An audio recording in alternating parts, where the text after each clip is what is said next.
Assalamualaikum warahmatullahi wabarakatuh. Saya Adinda Putri Lestari dari kelas Akuntansi Manajemen RM03 ingin menjawab pertanyaan yang ada di forum melalui video berikut ini. Pertanyaan pertama, mengapa biaya campuran menimbulkan masalah sewaktu dilakukan pengklasifikasian biaya dalam kategori tetap dan variabel? Jawabannya, karena informasi yang tersedia untuk melakukan pengklasifikasian atau memisahkan biaya variabel dan biaya tetap dalam biaya campuran tersebut hanyalah informasi jumlah biaya suatu aktivitas dan jumlah penggunaan aktivitas, sehingga akan cukup sulit dalam mengidentifikasian biaya tanpa adanya ukuran penggunaan atas biaya variabel dan biaya tetap tersebut. Mengapa grafik scatter adalah langkah pertama yang baik untuk memisahkan biaya campuran ke dalam komponen tetap dan variabelnya? Jawabannya, karena grafik scatter bertujuan melihat apakah asumsi hubungan linier wajar atau tidak.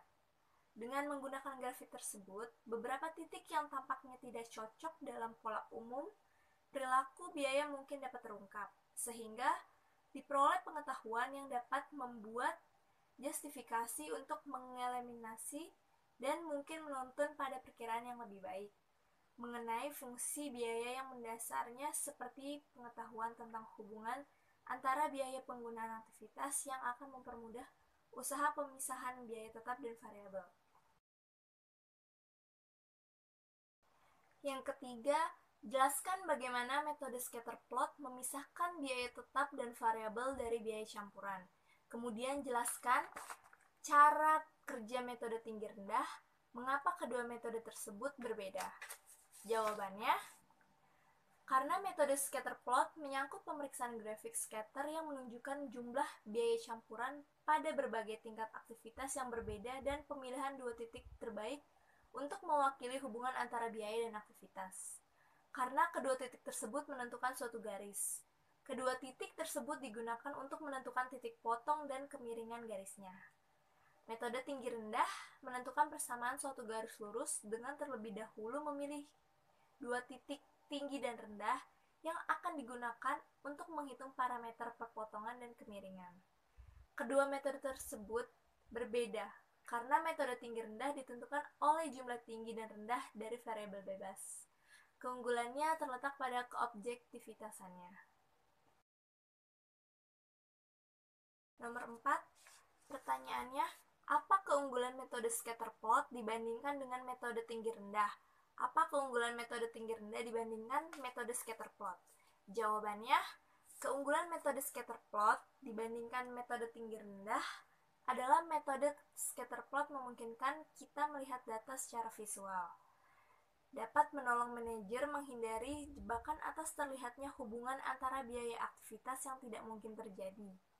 Sedangkan dalam metode tinggi rendah merupakan outlier dan outlier ini menunjukkan hubungan biaya aktivitas yang tidak umum terjadi. Keunggulan metode tinggi rendah dibandingkan scatter plot adalah metode tinggi rendah memiliki keunggulan objektivitas. Metode tinggi rendah ini juga memungkinkan manajer untuk mendapat ketetapan yang cepat mengenai hubungan dengan hanya menggunakan dua titik. Sedangkan dengan metode scatter plot tidak ada kriteria objektif untuk memilih garis terbalik. Pertanyaan yang kelima adalah, jelaskan yang dimaksud dengan metode kuadrat terkecil, mengapa metode ini lebih baik daripada metode tinggi rendah dan metode scatter plot? Jawabannya, metode kuadrat terkecil adalah metode statistik untuk menemukan suatu garis yang paling sesuai dengan serangkaian data.